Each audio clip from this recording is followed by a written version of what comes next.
Well, hey there, YouTube. It's Speedy Two Finger. How you doing? I hope you're doing well and enjoying 2023 so far. We're in the middle of January. It's January 15th.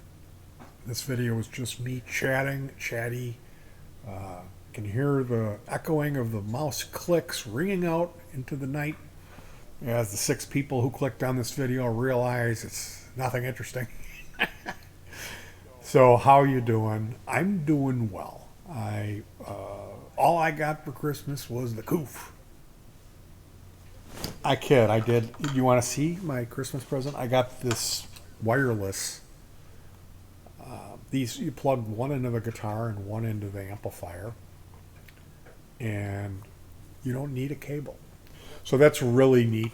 A long overdue wireless system for PD. I had COVID. I got it when I got back from Christmas. That night I felt like, I don't feel good. I think it feels like COVID. Now, thank goodness that I didn't get it really bad. It's just enough to ruin a couple of weeks for me. And I had lethargy and I flipped my schedule. I'm like sleeping till 5 p.m. and it's just been challenging. I've been feeling awful, and I hate to come on here and just every year it'll be something going on. I come on here and I talk about it, and I apologize for talking about it. Because you shouldn't talk about health stuff on YouTube. It's personal. Now, with that, I had surgery, and it's healing up. I'm going to show my scar, so maybe if you're not interested in seeing that, now would be a good time to look away. I'm going to turn this light on. Maybe you can get a glimpse of this bone spur. So, initially, I didn't have any pain. And then a couple days in, it really hurt. And it wasn't just the incision, the cut that was hurting. It was the whole area. It's like, I don't know if he went in there with a hammer, but man, it really hurt. And it was like bruised. It was all yellow. It came out. It was all bruised, and man, did it hurt. And then the scar healed up, as you can see, but then I had internal pain. It was bad. And it wasn't like if I bumped it, it hurt. It hurt all the time. So it was unpleasant. And I'm taking some heavy duty pain stuff. So if you're feeling pain, it's a pretty good owie if I'm feeling it like that, So I'm hoping that that's going to heal up, that there isn't anything wrong, that this is just how it is when you have this procedure done, removal of a bone spur. The good news, we're halfway through January. I'm halfway done recording Imaginary album. Now, I wanted this to be special. Like some years I won't be as into it, like last year. This year, the only way I could describe it would be like how Pink Floyd felt when they were working on Dark Side of the Moon. Like they really wanted to hit a high watermark. And that's how I feel. I don't feel like what I've created is that good, but I feel like that's what I want to accomplish. That being said, I want it to be different. I want it to be exciting and fun for you guys. So there's some extra stuff I'm going to be doing just for that. I sent out some demos, a couple of songs to a few people. I only heard back from one person, and he asked me specifically about what I was using. So in this video, I'm going to talk a little bit about the procedure, what I'm using. The thing is, there's a real lot, as every year, I don't like to talk about, what it's called, what the idea is there a concept? I don't like to talk about any of that. I rather just put it out there and let you experience it for yourself without having, all the good stuff given away. So I can tell you I'm using this Adderall controller, which is a really nice MIDI controller. And it's got this wonderful That's the modulation controller, and this is the pitch bend. Now, I had to replace the contact membrane. These are, you completely disassemble the keyboard and you remove each key. So there's, for each of the keys, you remove a spring and then it comes out. You pull it out, and then underneath there is a strip with these contact membranes. So those had fouled in this, and I had to purchase them. Every year it's like, between $50 and $100 worth of junk that I'll need to buy to accomplish my goal. And this year it was $40 for those membranes. I didn't buy any headphones this year. I'm using Addictive Drums software. I'm using Spitfire Labs, which is a free sample library that sounds really good. I'm using Zebra 2 soft synthesizer. That's made by U-He. U-He. I believe that's how it's pronounced, is U-He. And then a VST that's called B3, which is a Hammond B3. I think it's called B3. Zebra 2 is a really fun synthesizer. It's got a lot of presets. I expanded that. I got more presets. And man, out of all my synthesizers that I've downloaded, quite a few of those things. And the Zebra 2 is just, it's great. It's a great, great, great synthesizer. I have Hive, which is by U-He as well. I've got a good collection. It's just that Zebra 2. Man, it's just the one that I really love. Spitfire Labs, I don't stay on top of that, so how it'll go is after Christmas I'll log on and see, well, what have they released over the year since last time? And then I'll go ahead and download all that, which it downloads at a fairly slow speed. So while I do recommend it, if you're a music maker, you should have Spitfire Labs because it's free, because it sounds really good. And the only downside is, they're still releasing this stuff, so it's not really a complete library. And it leans more towards organic, natural, orchestral sounds. Now there is weird stuff and synthesizers, and they had a foghorn release with a bunch of really cool low-end stuff. There's a Christmas pack that has all kinds of bells. Man, do the bells sound great. There's a tubular bell set that I just love it. I just absolutely love it. And with the Addictive Drums, like 3 or 4 months ago, there was an update that I saw that I could grab on the torrent site. And it was like, I had version 2, and it wasn't complete. Like, it had almost everything. I think some of the library wasn't quite all there. Maybe it was. But this update for it had a whole bunch more beats. Like guys who play the drums, play an electronic kit or program is however they do it, but they had a whole bunch more of that content. And I was like, oh man, this is like a literal gold mine for me. So I installed that, and then I'm going through the process of updating all this stuff and working in the Reaper, which is the environment. Typically, I always use something called Adobe Audition, and this year, I'm not using that. Made the leap over to Reaper. So I'm getting all this stuff to use on this project, and all of a sudden my drums are like, I turn them on and they're like, blah, blah, blah, blah, blah, blah, blah. No, it ain't working. So I tried reinstalling it and spent a whole day monkeying around with it. And the only way I could get it to work was reverting to my old original install. So until I erase everything on this computer and reinstall the Windows, I'm going to be stuck with that original set.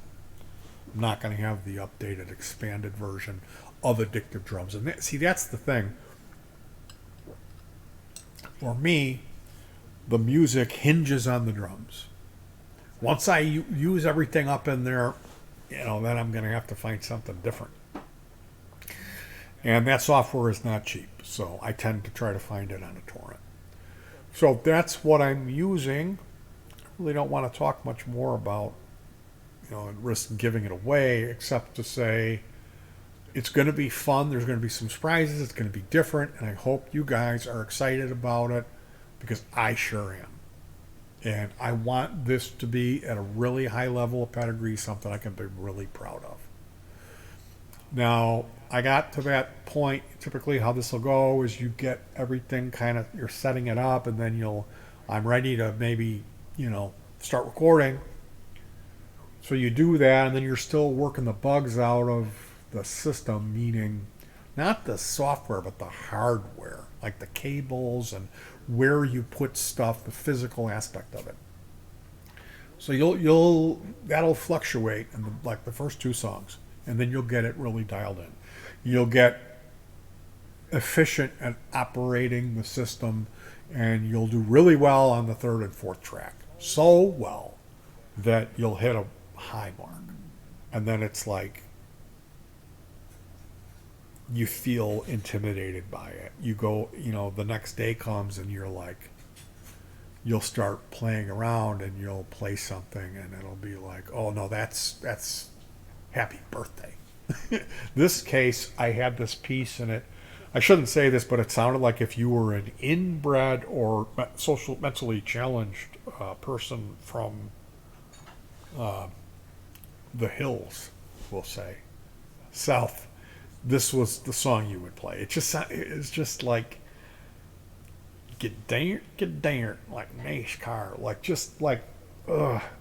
And so I ditched that and I did what I did last year, which I went for two pieces of music that already exist that I have never really recorded. So it's taken something that I already wrote and importing that into the system and giving it the proper treatment and then considering it part of the new piece to save myself the labor of having to come up with 10 ideas, because when you're doing everything by yourself, I could make excuses all day. It is what it is. I honestly, I've been doing this for a few years now. It's like the sixth one in this run of yearly recordings.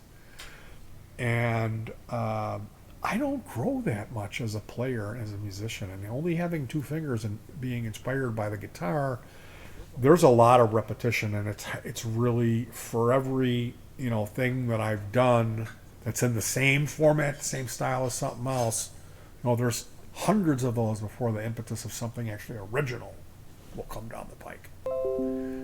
So, I'm getting some virus message. Oh, it did the scan and it didn't find anything. So, yeah, halfway done. It's going to be a lot of fun. I'm really excited. Gonti's in the other room making a chili. Now, she likes to whip in the sour cream and the cheese, and it'll get like a different color. It looks like you shouldn't be eating it at that point. And that's not the way that I like to enjoy my chili. I don't care so much about the sour cream. Maybe a little bit. Or the cheese. And yeah, it's nice maybe a little bit, but honestly, I like oyster crackers and I like cornbread. Give me some of that cornbread with a little butter on it with my chili. So good. And I'll tell you the secret. Gonti makes her own. She doesn't go and buy that. There'll be a Pat McCormick chili. She makes her own with the cumin. And the secret to chili a la Peter Two Finger style is this. Number one, 2 cans of kidney beans. It's all about them beans. Number 2, you go half ground beef and the other half hot Italian sausage. So if you get it with the skin on, you got to cut that and then you brown it. And that's where you get the heat from. Then you don't have to add a bunch of cayenne pepper. And that'll give a better texture and a much better flavor. The Hokin, the pork sausage, really. It's good. And that thing with the beans, some people will have an aversion to beans, like it's going to make you gassy. And also another thing that same type of person you'll note is that they have an aversion to onion. And it's funny to me because I knew a guy who it was a big deal to him of making sure there wasn't any beans or onions anywhere in his food.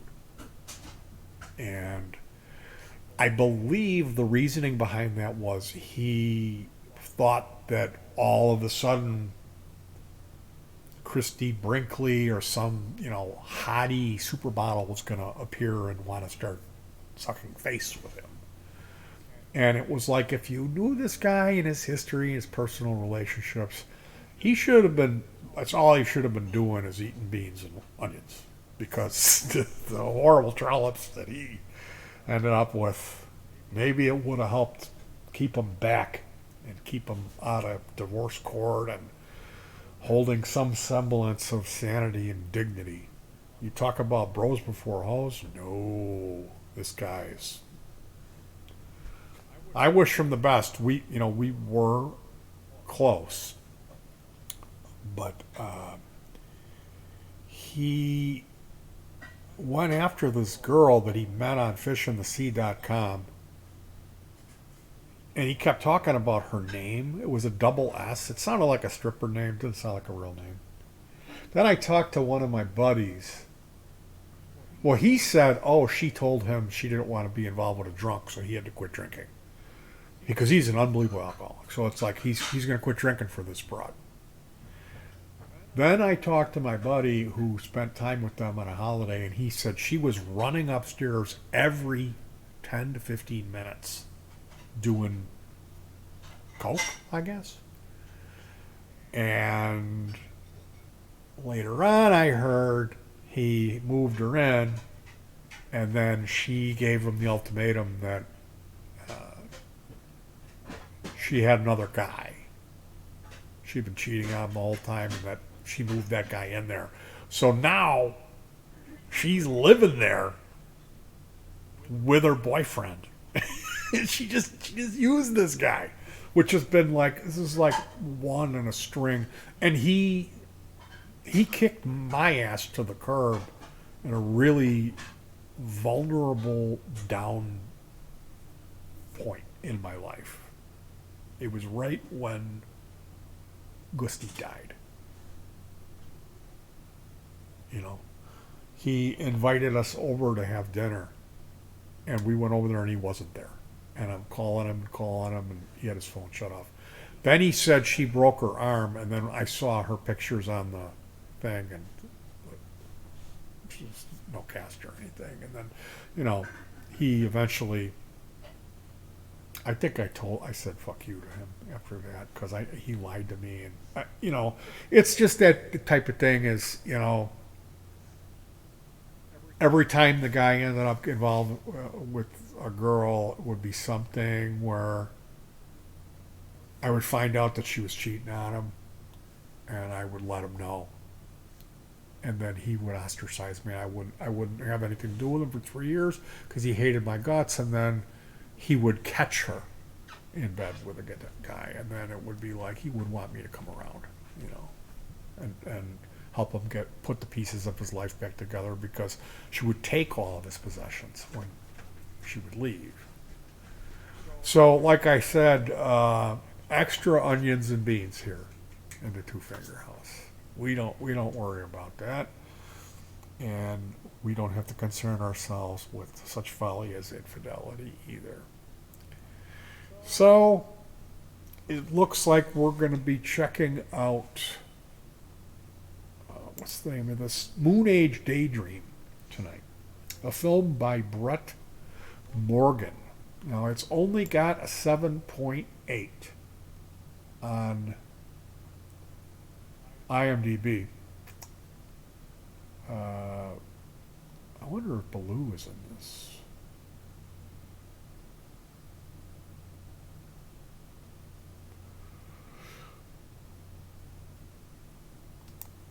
Musical montage, not a biopic.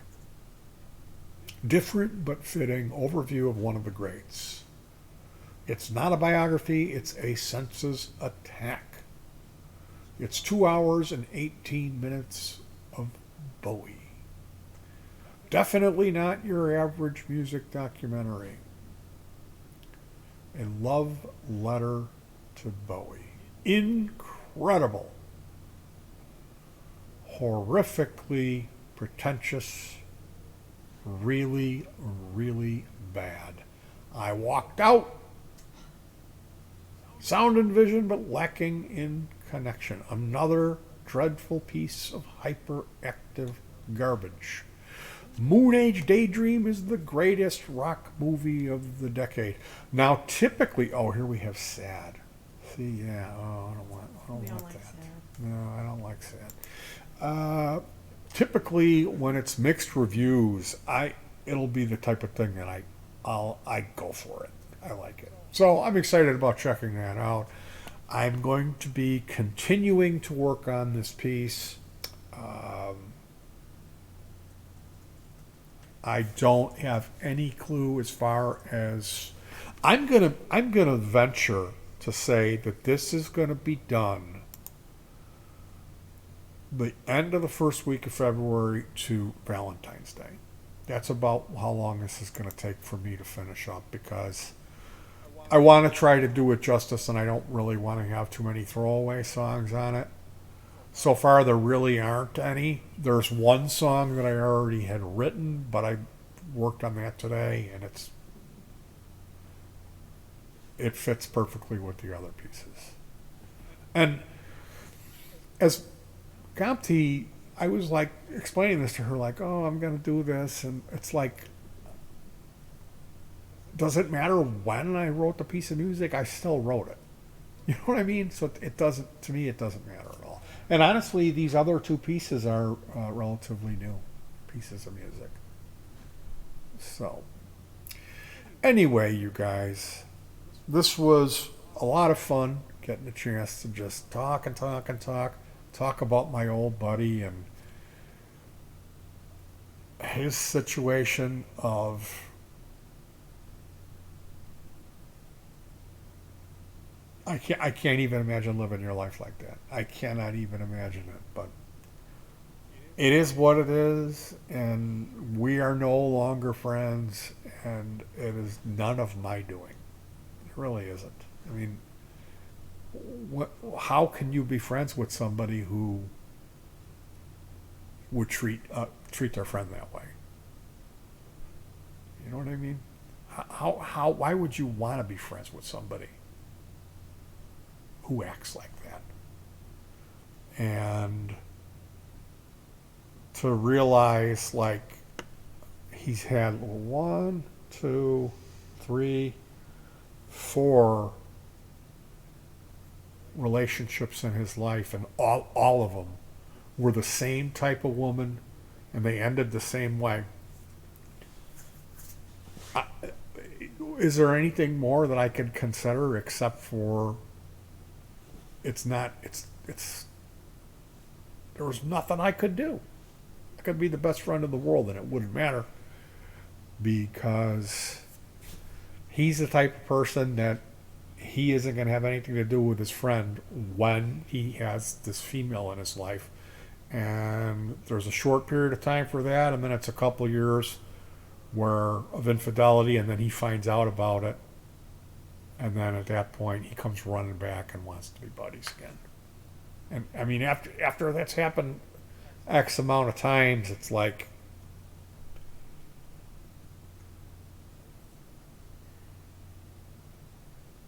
but why would you treat somebody that way who really was honestly your friend? You know what I mean? What wouldn't you be like, after the third time, be like, you know what? No matter what happens between me and my significant other, I'm going to make an effort to treat this guy with some respect and stay tight. It's what they say, it's bros before hoes. But that isn't the case with a lot of guys. And unfortunately, I think the huge part of the problem is that this guy aims way over his head. Meaning, at his age and with the amount of money that he makes and how he looks and what his personality is, what he has to offer, is nothing. And to think that you're going to go after someone who rates high on this scale because of what they look like, the only thing you're going to end up with is something that's carrying a real lot of baggage. And somebody that's going to, it's going to come back around and bite you in the ass. So it is what it is. And, of course, this is the guy who I choose to be my friend. And, it's not my only friend. I had another one who died. And since then, I've met a couple other people that I consider to be good friends. But it's tough. It's tough. People, they tend to have a lot of excuses why they don't want to be in contact. So it is what it is, and I don't mind being lonely. I've been there before, and I've lived. So, and I've got you. All right, you guys, take care of yourselves, hug your pets, and peace.